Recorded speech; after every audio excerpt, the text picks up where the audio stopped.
ഏത് ക്രിസ്തു മതവിശ്വാസിയാണെങ്കിലും അവരുടെ വീട്ടിൽ ഒരു ദിവസം ഒരു നേരമെങ്കിലും ചൊല്ലുന്ന ഒരു പ്രാർത്ഥനയുണ്ട്.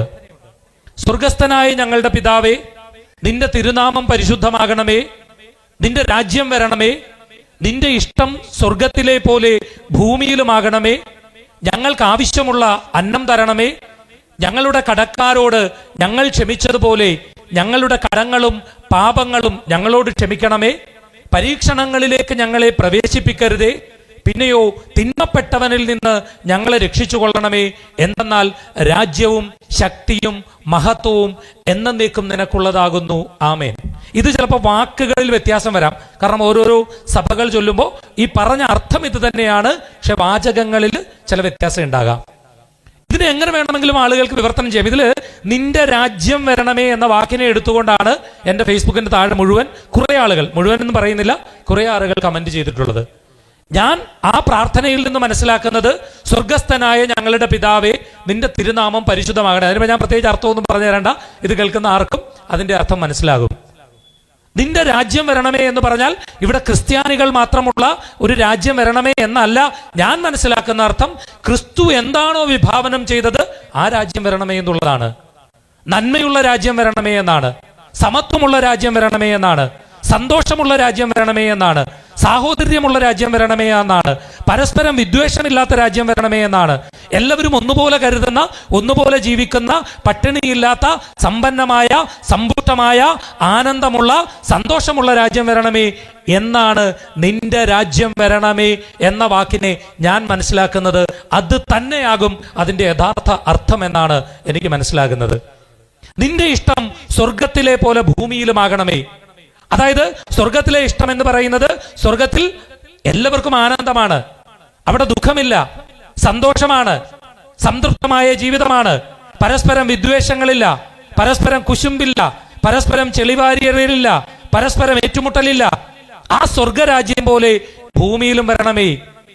അങ്ങനെയാണ് അതിന്റെ അർത്ഥം. ഞങ്ങൾക്ക് ആവശ്യമുള്ള അന്നം തരണമേ. അന്നം തരണമേ എന്നുള്ളതിന് ആഹാരം എന്ന് മാത്രം എടുക്കണ്ട, സമ്പത്തെടുക്കൂ, പണമെടുക്കൂ. അന്നം എന്ന് പറയുന്നതിനെ ആഹാരമായി മാത്രം വ്യാഖ്യാനിക്കേണ്ട. ഞങ്ങൾക്ക് ആവശ്യമുള്ള അന്നം തരണമേ എന്ന് പറഞ്ഞാൽ കോടിക്കണക്കിന് രൂപ നിങ്ങൾ സമ്പാദിക്കണമെന്നല്ല, നമുക്ക് ആവശ്യമുള്ളത് തരണം. ആവശ്യത്തിന് എടുത്തതുകൊണ്ടാണ് നിന്നെ പോലെ നിന്റെ അയൽക്കാരനെയും സ്നേഹിക്കാൻ പറഞ്ഞത്. നിനക്ക് ആവശ്യത്തിന് എടുത്തിട്ട് നീ മറ്റൊരാളെ സ്നേഹിക്കണം. ആ അയൽക്കാരൻ ഹിന്ദു ആകരുതെന്നോ മുസ്ലിം ആകരുതെന്നോ പറഞ്ഞിട്ടില്ല.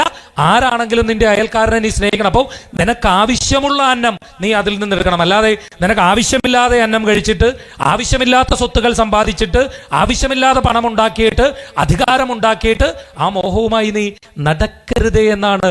നിനക്ക് ആവശ്യമുള്ള അന്നം തരണമേ, അല്ലാതെ ആർഭാടത്തിൽ മാത്രം നടക്കണമെന്നല്ല. നമുക്കറിയാം, നമ്മൾ ഈ ക്രിസ്തുമസ് കാലത്ത് നോമ്പെടുക്കുമ്പോൾ നമ്മൾ നോൺ വെജ് ഒന്നും കഴിക്കില്ല, ഭക്ഷണം മിതമായി കഴിക്കും. മദ്യപാന ശീലമുള്ളവരൊക്കെ അത് ഒഴിവാക്കും. അത് മാത്രമാണ് നോമ്പ്. ക്രിസ്തു എവിടെയാണ് ജനിച്ചത്?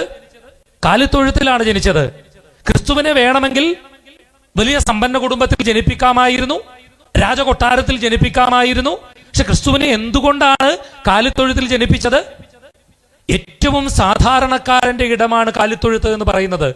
അപ്പൊ നിങ്ങൾ ക്രിസ്തുമസിൽ മനസ്സിലാക്കേണ്ട ഒരു കാര്യം, നമ്മുടെ കുട്ടികൾ AC ഉള്ള മുറിയിൽ മാത്രം കിടക്കുമ്പോൾ, നമ്മുടെ കുട്ടികൾ പട്ടുമെത്തയിൽ മാത്രം കിടക്കുമ്പോൾ, അവർ ആർഭാടത്തോടുകൂടി ജീവിക്കുമ്പോൾ, ഈ ക്രിസ്തുമസ് നാളുകളിൽ ഒരാഴ്ചയെങ്കിലും അവരെ പായ വിരിച്ച് നിങ്ങൾ നിലത്ത് കിടത്തി ഉറക്കണം. നിങ്ങൾ ക്രിസ്തു ജനിച്ചത് കാലിത്തൊഴുത്തിലാണെന്ന് പറഞ്ഞ് അഭിമാനത്തോടുകൂടി ആവേശത്തോടുകൂടി പറയുമ്പോൾ നിങ്ങൾ ചിന്തിക്കുക, ഈ വ്രതനാളുകളിൽ, ഈ നോമ്പെടുക്കുന്ന സമയത്ത് ഒരാഴ്ചയെങ്കിലും നമ്മുടെ കുട്ടികളെ AC ഒന്നും ഇടാതെ ഒന്ന് പായ വിരിച്ച് നിലത്ത് കിടത്തി അതുകൂടി അവരെ മനസ്സിലാക്കിക്കാൻ ശ്രമിക്കുമ്പോഴാണ് യഥാർത്ഥമായ നോമ്പുണ്ടാകുന്നത്. അങ്ങനെ ശ്രമിക്കാനുള്ള ഒരു ഓർമ്മപ്പെടുത്തലാണ് കാലിത്തൊഴുത്തിൽ ഏറ്റവും സാധാരണക്കാരന്റെ ഇടയിൽ ക്രിസ്തു ജനിച്ചു എന്ന് പറയുന്നത്.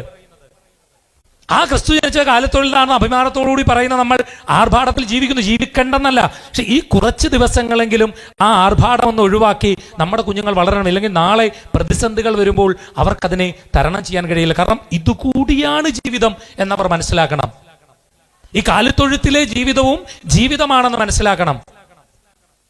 അത് ഞങ്ങൾക്ക് ആവശ്യമുള്ള അന്നം തരണമേ, ആവശ്യമുള്ളത് എടുക്കുക. ഈ വ്രതനാളുകളിൽ ആവശ്യമുള്ള അന്നം എടുക്കുക, ആവശ്യമുള്ള പണം എടുക്കുക, ആവശ്യമുള്ള ആർഭാടങ്ങൾ ഉണ്ടാക്കുക. ഞങ്ങളുടെ കടക്കാരോട് ഞങ്ങൾ ക്ഷമിച്ചതുപോലെ ഞങ്ങളുടെ കടങ്ങളും പാപങ്ങളും ഞങ്ങളോട് ക്ഷമിക്കണേ. നമ്മുടെ കടങ്ങളും പാപങ്ങളും നമ്മളോട് ക്ഷമിക്കണമെങ്കിൽ എന്ത് വേണം? നമ്മുടെ കടക്കാരോട് നമ്മൾ ക്ഷമിക്കണം. എത്ര മനോഹരമാണ് ആ വാക്കുകൾ.